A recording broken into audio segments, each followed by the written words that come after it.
कि आप संघर्ष रूपी धूल में लिप्त होंगे। उस दिन हम पढ़े थे गुप्त काल के पूर्ववर्ती राज्य और उत्तरवर्ती गुप्त के बारे में पढ़े थे। आज हम बात करेंगे इसकी प्रशासनिक व्यवस्था, इसकी संस्कृति, इसके मंदिर और कुछ गुफाओं के बारे में जानेंगे। पहले मंदिर के बारे में थोड़ा देखते हैं।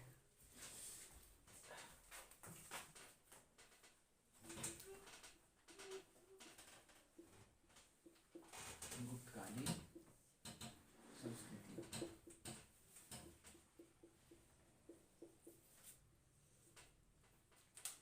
गुप्तकालीन संस्कृतियाँ हम लोग पढ़े हैं, आप भी पढ़े होंगे कि गुप्त काल को स्वर्णयुग काल के नाम से भी जाना जाता है, क्योंकि कला एवं साहित्य के क्षेत्र में काफी आगे था। मंदिर का जो सर्वप्रथम निर्माण हुआ, निर्माण शैली थी, वो गुप्त काल से ही मानी जाती है। तो गुप्त काल से जो पहले के मंदिर थे वह आयताकार थे। इसके पहले भी विकास हुआ, लेकिन गुप्त काल के पहले के जो मंदिर थे वे आयताकार थे।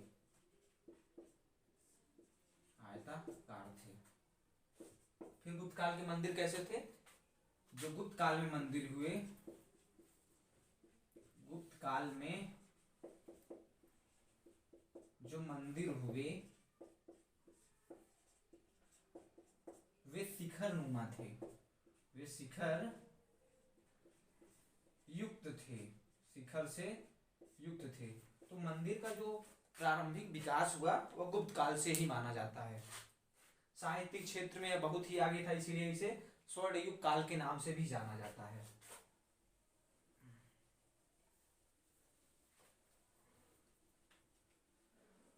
अब इसकी मंदिर हम देखेंगे थोड़ा। मंदिर, इसमें जो सबसे फेमस मंदिर है वह देवगढ़ का दशावतार मंदिर है, जिसमें विष्णु के 10 अवतारों का जिक्र हुआ है। देवगढ़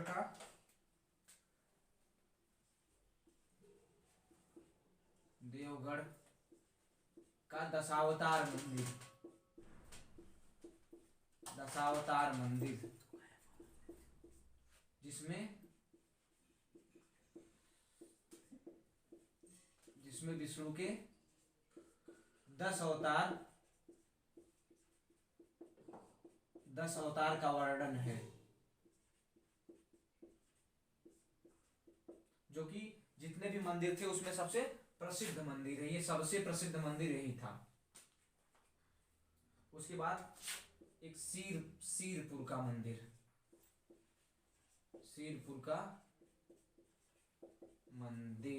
जो कि कहाँ है? मध्य प्रदेश में। सीरपुर का मंदिर मध्य प्रदेश में है। ठीक। उसके बाद कौन सा हुआ? भीतरगांव का मंदिर।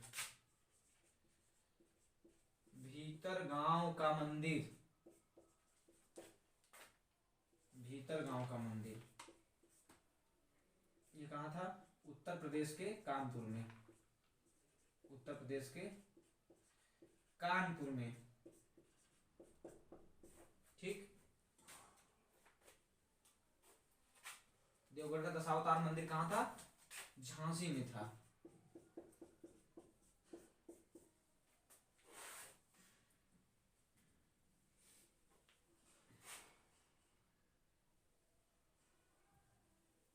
जो उत्तरवर्ती मंदिर थे वो नागर शैली में थे। किसमें थे? नागर शैली में थे। जो दक्षिणवर्ती मंदिर थे वो किसमें थे? द्रविड़ शैली में।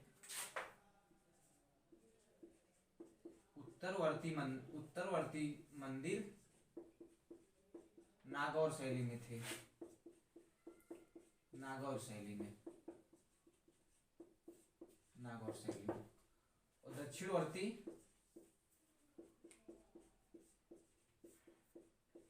दक्षिणवर्ती मंदिर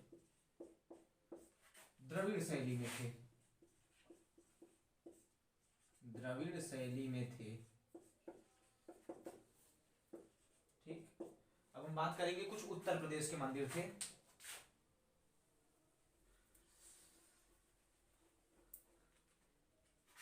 उत्तर प्रदेश के मंदिर।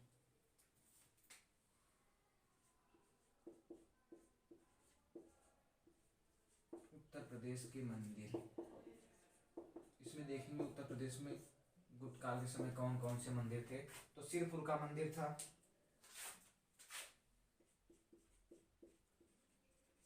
सिरपुर का मंदिर कहाँ था? सिरपुर का मंदिर कहाँ था? सिरपुर का लक्ष्मण मंदिर छत्तीसगढ़ में। कहाँ था? छत्तीसगढ़ में। नागौर का मंदिर, नागौर का मंदिर, नागौर का विष्णु मंदिर, नागौर का विष्णु मंदिर कहाँ था? झारखंड में। कहाँ था? नागौर का विष्णु मंदिर कहाँ था? झारखंड में था।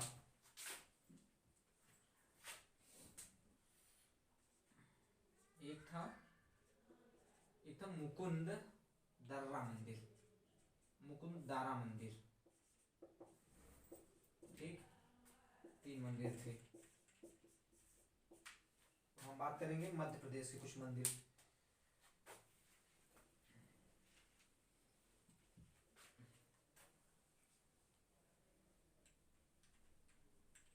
हम बात करेंगे मध्य प्रदेश के मंदिर।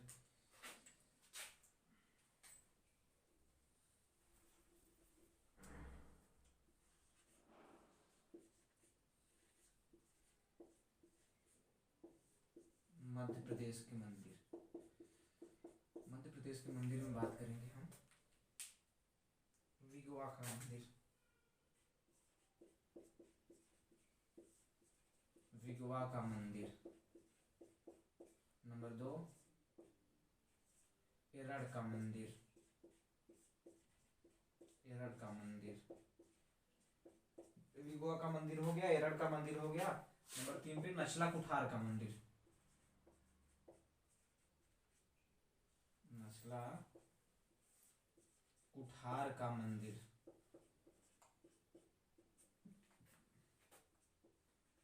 पीपल देव का मंदिर,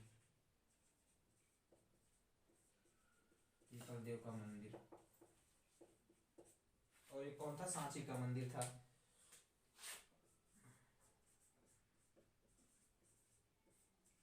सांची का मंदिर। नागौद का मंदिर, नागौद का, नागौद का। सांची का मंदिर हो गया, और क्या हो गया? नागौद का मंदिर। एक था वो उदयगिरी का मंदिर, उदयगिरी का मंदिर, उदयगिरी का मंदिर। हमारा मंदिर कंप्लीट हो गया।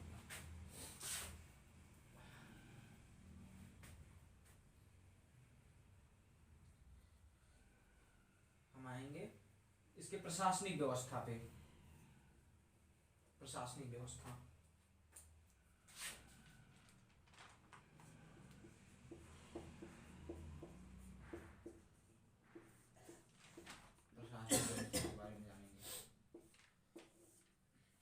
प्रशासनिक व्यवस्था में गुप्त काल के जो प्रशस्तिकार थे, जो लेखक थे, वो अपने संरक्षक और राजाओं को का तुलना यम और कुबेर से करते थे, अन्य देवताओं से करते थे।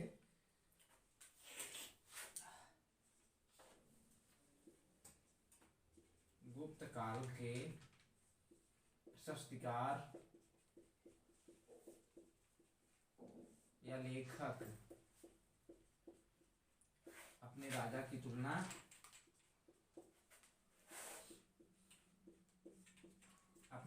तुलना किससे करते थे? तुलना यम, कुबेर और अन्य देवताओं से भी करते थे, और अन्य देवताओं से भी करते थे।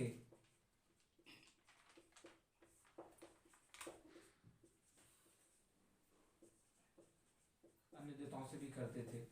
राजा का जो पद होता था वो वंशानुगत होता था। राजा का पद वंशानुगत होता था। राजा की सहायता के लिए एक मंत्रिपरिषद होती थी जो उसका प्रमुख होता था, उसे आमत्य कहा जाता था। राजा का पद वंशानुगत होता था और अमात्य का भी पद अंशानुगत होता था। और अमात्य अमात्य क्या होता था? उसका सेनापति। अमात्य का भी पद वंशानुगत होता था।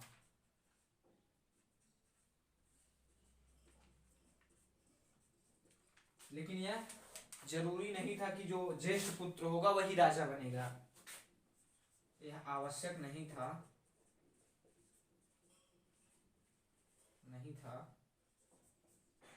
कि बड़ा पुत्र ही राजा बनेगा। इसकी जो दंड संहिता थी गुप्त काल में बहुत कठिन नहीं थी कि आपको मृत्यु दंड दिया जाएगा। अगर आप बहुत बड़ा अपराध करते हैं तो बहुत होगा आपका हाथ काट लिया जाता था।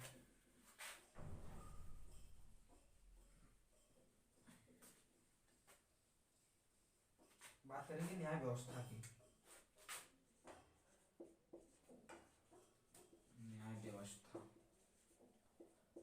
न्याय व्यवस्था की बात करेंगे। जो न्याय व्यवस्था थी इसमें यह 4 वर्ग में बटी थी। इसमें 4 वर्ग में नंबर 1 राजा का न्याय। नंबर 1 क्या था? राजा का न्याय था। नंबर 2 पूग। नंबर 3 श्रेणी। तो नंबर 4 क्या होगा? कुल। तो जो न्याय व्यवस्था थी वह 4 वर्गों में बटी थी। नंबर 1 राजा का न्याय, नंबर 2 पूग होगा, नंबर 3 श्रेणी होगा, नंबर 4 कुल होगा। ठीक। अब इसके जो न्यायाधीश होते थे वह 3 न्यायाधीश होते थे। 3 न्यायाधीश 3। कौन कौन से? एक दंडनायक होता था। नंबर 2 महादंडनायक। नंबर 3 सर्वदंडनायक।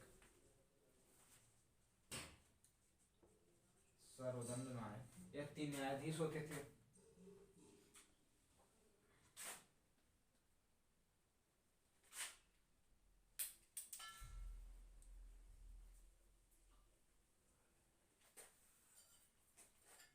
इसकी धार्मिक स्थिति में हम एक चीज भूल गए। स्कंदगुप्त के जूनागढ़ अभिलेख में विष्णु के वामन अवतार, स्कंदगुप्त के जूनागढ़ अभिलेख में विष्णु के वामन अवतार मिलता है।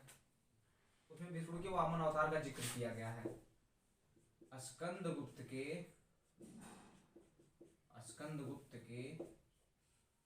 जूनागढ़ अभिलेख में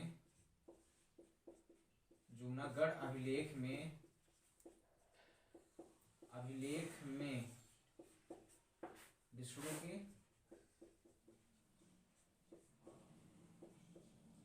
के वामन अवतार को दर्शाया गया है।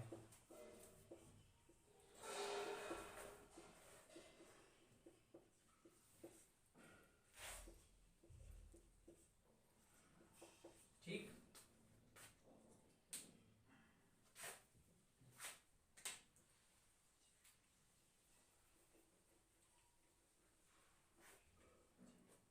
और उदयगिरी अभिलेख में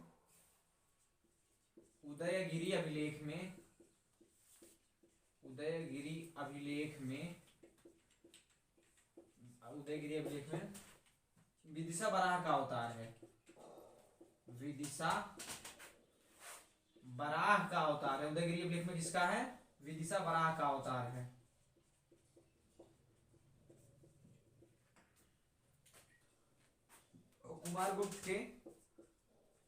कुमारगुप्त के गंगाधर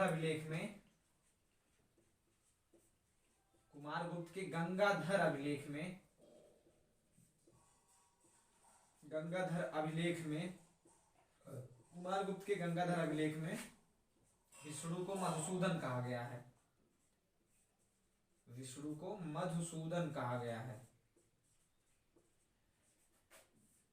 मधुसूदन कहा गया है।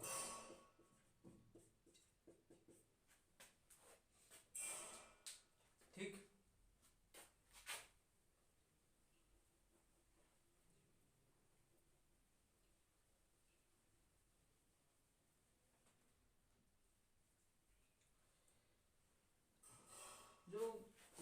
वंश के थे, यह वैष्णव धर्म के अनुयायी थे, यह वैष्णव धर्म को मानते थे और इनके सिक्कों पर गरुड़ का चिन्ह अंकित होता था। इसका गरुड़ का चिन्ह, गरुड़ का चिन्ह अंकित मिलता था, चिन्ह अंकित मिलता था, ठीक, गरुड़ का चिन्ह अंकित मिलता था। सबसे पहले इन्होंने परम भागवत की उपाधि धारण की, जो गुप्त वंश के लोग थे, परम भागवत की, परम भागवत की उपाधि धारण की। और कुमारगुप्त और स्कंदगुप्त ने, कुमारगुप्त को क्या कहा जाता है?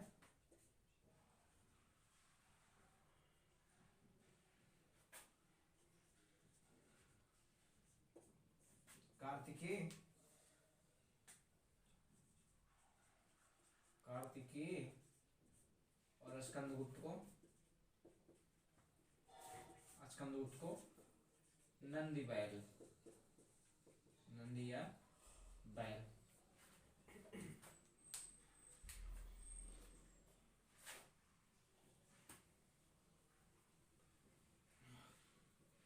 हम कुछ गुफा के बारे में जानेंगे आगे। जैन धर्म का, बौद्ध धर्म का कितना विस्तार हुआ गुप्त के समय में, और गुप्त के समय में जैन धर्म का विस्तार हुआ और विभाजन हुआ, इसका जो उल्लेख मिलता है कुमारगुप्त प्रथम के उदयगिरी अभिलेख में मिलता है। इन सबको हम आगे देखेंगे। पहले देखेंगे बाघ की गुफाओं की खोज किसने किया? बाघ की गुफाओं का खोज, बाघ की गुफाओं का खोज 1816 है, 1818 में जेंडर फील्ड ने किया,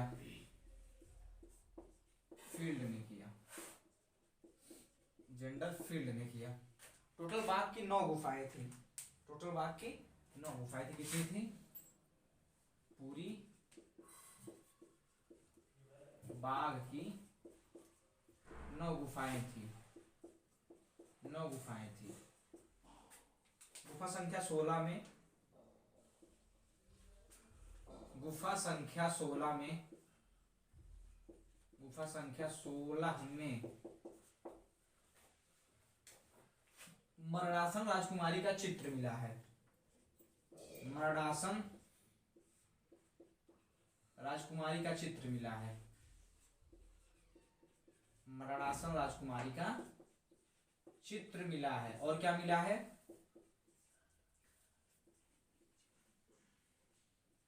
अजातशत्रु और गौतम बुद्ध के मिलने का चित्र मिला है। गुफा संख्या 17,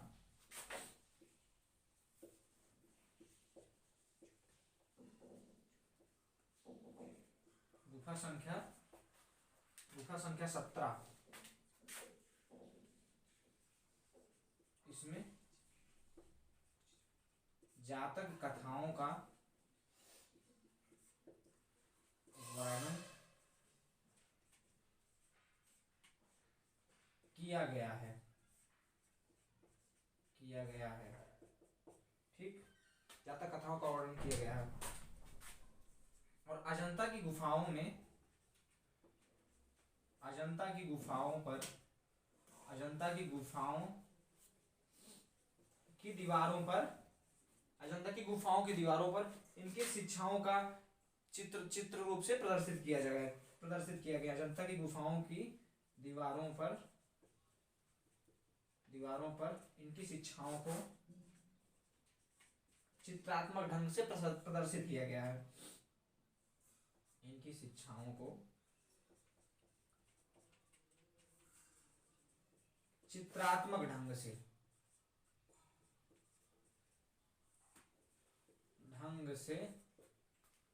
प्रदर्शित किया गया है।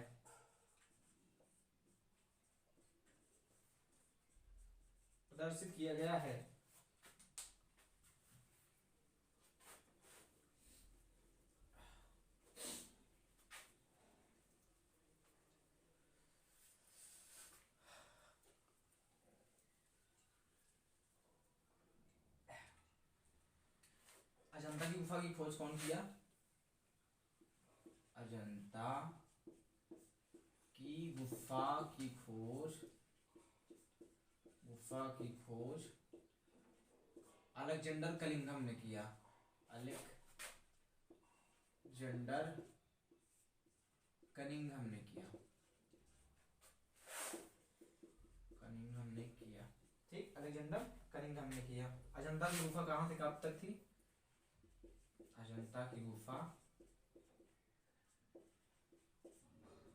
200 से 650। ठीक,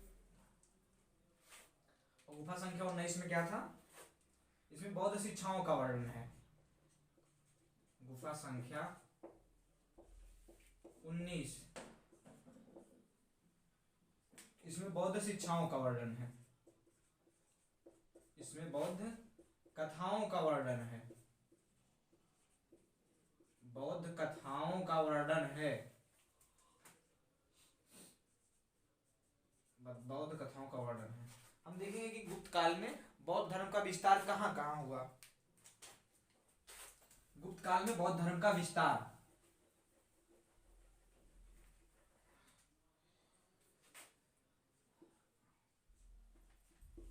गुप्त काल में बौद्ध धर्म का विस्तार, गुप्त काल में बौद्ध धर्म का विस्तार कहाँ का हुआ? पहले कश्मीर, नंबर दो कहाँ हुआ? अफगानिस्तान,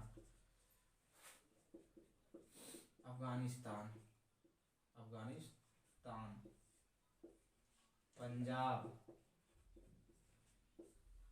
पाटलिपुत्र,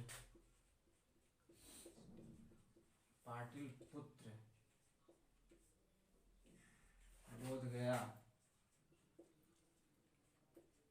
गया, सारनाथ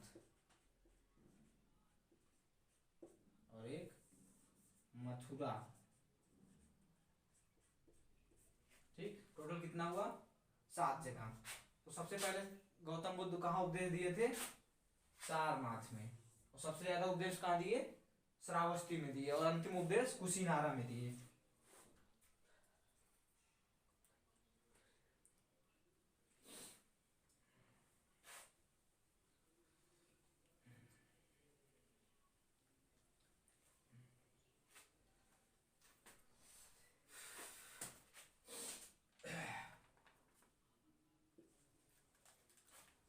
गुप्त काल के 2 शासक थे, एक कदम थे और एक गंग, जिसने जैन धर्म को आश्रय दिया। किसने दिया?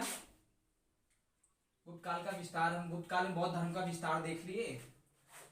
अब गुप्त काल में 2 शासक थे, एक कदम और एक गंग। कदम गंग, जिसने जैन धर्म को आश्रय दिया। जैन धर्म को आश्रय किसने दिया? कदम और गंग ने। जैन धर्म की पुस्तकों में भाष्य और टीका मिलता है। गुप्त काल में भाष्य और टीका, जब किसी पुस्तक में कोई संशोधन किया जाता है तो उसे भाष्य और टीका कहते हैं। जैन धर्म में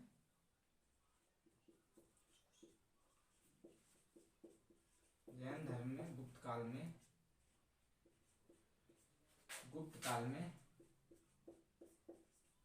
जैन धर्म में गुप्त काल में भाष्य और टीका लिखा गया है।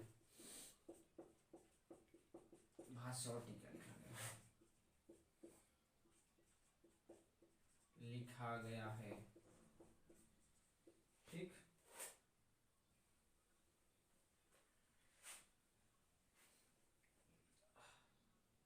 आचार्य सिद्धसेन की 2 पुस्तक थी। आचार्य सिद्धसेन,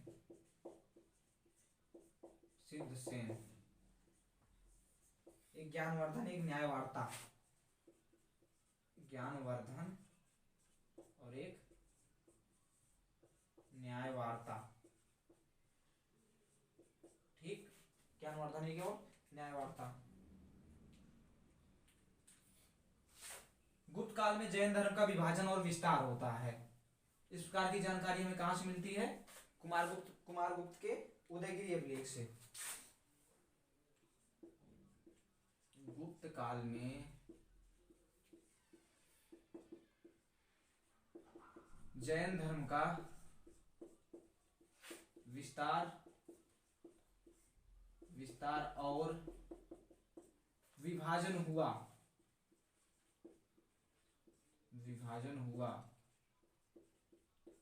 इस प्रकार की जानकारी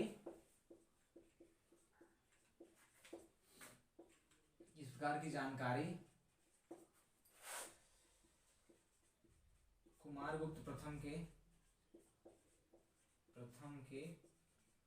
उदयगिरी अभिलेख से मिलती है। उदयगिरी अभिलेख से मिलती है। ठीक। जैन धर्म का विभाजन और विस्तार जो हुआ वो गुप्त काल में हुआ। इस प्रकार की जानकारी कहां से मिलती है? कुमारगुप्त प्रथम के उदयगिरी अभिलेख से। अब हम देखेंगे जैन धर्म का विस्तार। जैन धर्म का हम विस्तार देखेंगे। जैन धर्म दो भागों में विभक्त हुए। जैन धर्म जो था दो भागों में विभाजित हुआ। एक था दिगंबर, एक था श्वेतांबर।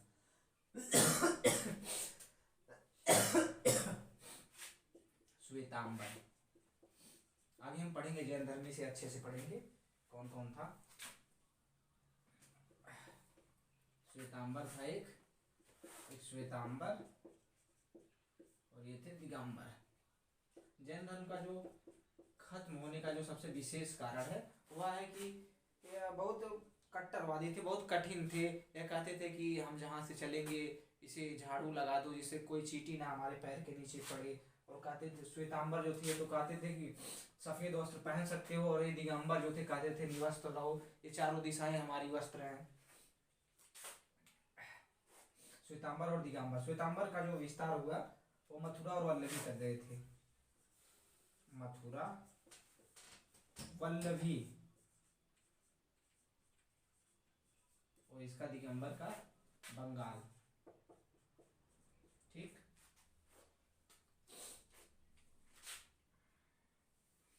गुप्तकालीन मूर्तियां। गुप्तकाल की जो मूर्तियों का विकास हुआ वह मथुरा शैली से हुआ है, लेकिन मथुरा शैली की तरह यह गुप्त काल में नग्नता नहीं पाई गई है। गुप्तकालीन मूर्तियां। गुप्तकालीन मूर्तियां। ठीक।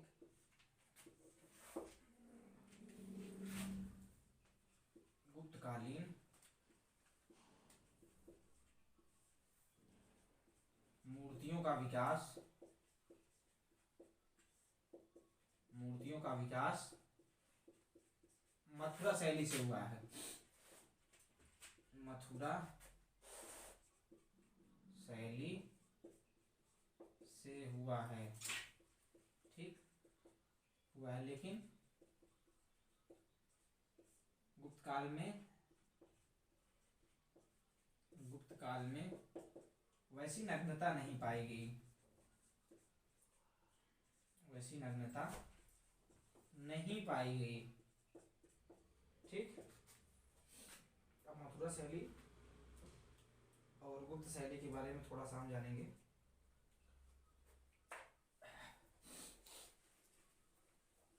मथुरा शैली और गुप्त शैली। मथुरा शैली, गुप्त शैली। ठीक। इसका विकास जो हुआ कुषाणों के समय में हुआ। कुषाणों के समय में विकास हुआ। ठीक। इसका गुप्त के समय में, गुप्त काल में। ठीक। इसका जो सौंदर्य प्रसाधन था, सौंदर्य के लिए इसमें नग्नता पाई गई, नग्नता पाई गई। लेकिन ये पत्थर से बने, ये ईंटों से बने वस्त्रों से सुसज्जित थे, सुसज्जित थे। ये वस्त्र, इनको मतलब ये वस्त्र पहनते थे, इनको वस्त्र पहनाया गया और इसमें पूर्णतः नग्नता पाई गई। इसमें आभामंडल नहीं था, ये आभामंडल युक्त थे,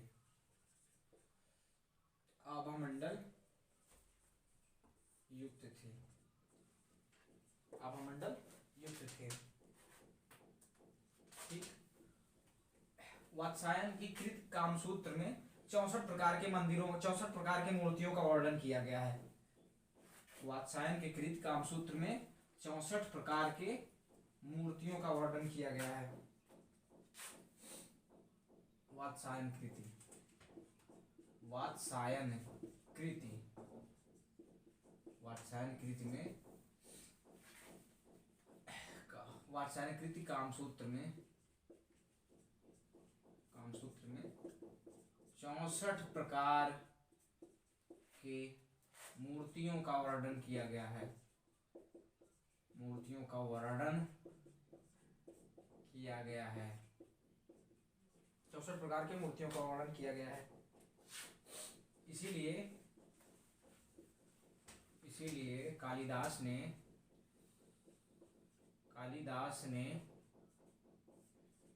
वात्स्यायन को चित्रासार कह के पुकारा, चित्रासार कहकर पुकारा। ठीक, चित्रासार कहकर पुकारा।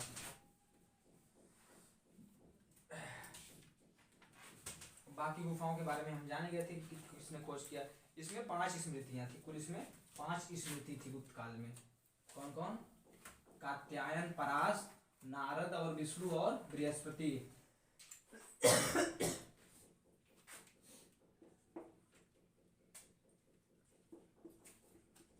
रामायण और महाभारत का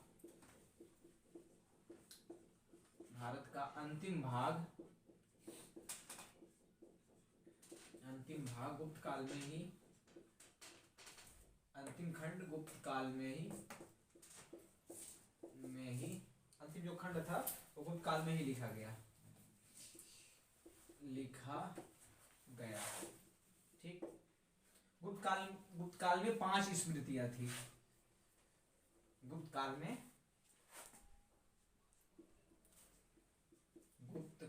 में 5 स्मृतियां थी। गुप्त काल में 5 स्मृतियां थी। एक था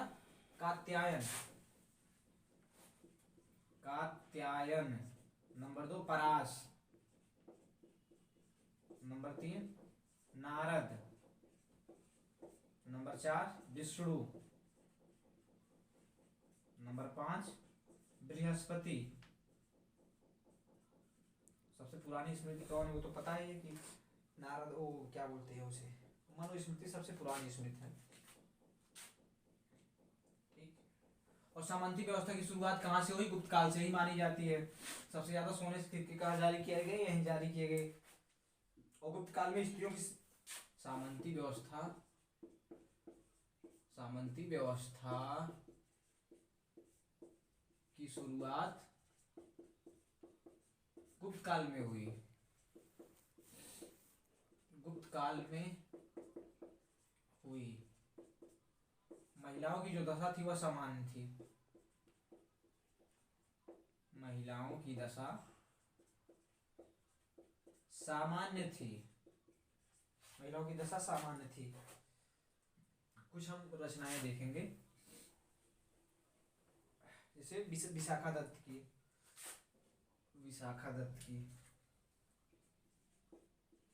विशाखा दत्त की, ठीक। कौन कौन सी थी?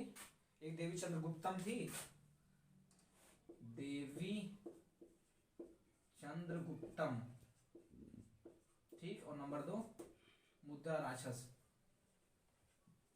मुद्रा राक्षस, ठीक।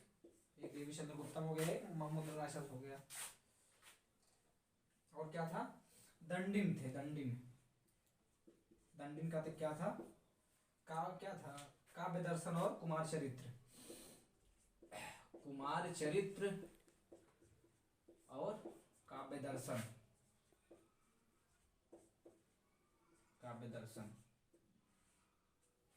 भारवी का किरातार्जुनीयम था, भारवी का जो कृति था, भारवी, भारवी,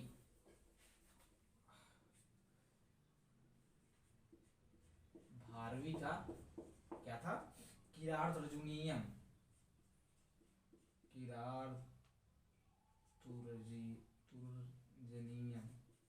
किरातार्जुनीयम, ठीक। भारवी का क्या होगा? किरातार्जुनीयम हो गया। आर्यभट्ट का,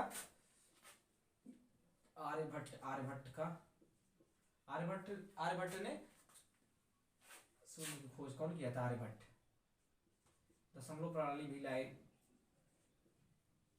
आर्यभट्ट। आर्यभट्ट का क्या होगा? आर्यभट्टीय, आर्यभट्टीय होगा। विष्णु शर्मा का पंचतंत्र, विष्णु शर्मा का पंचतंत्र, पंचतंत्र होगा। अमर सिंह का अमरकोश, अमर सिंह का अमरकोश। चंद्रगुप्त विक्रमादित्य जो था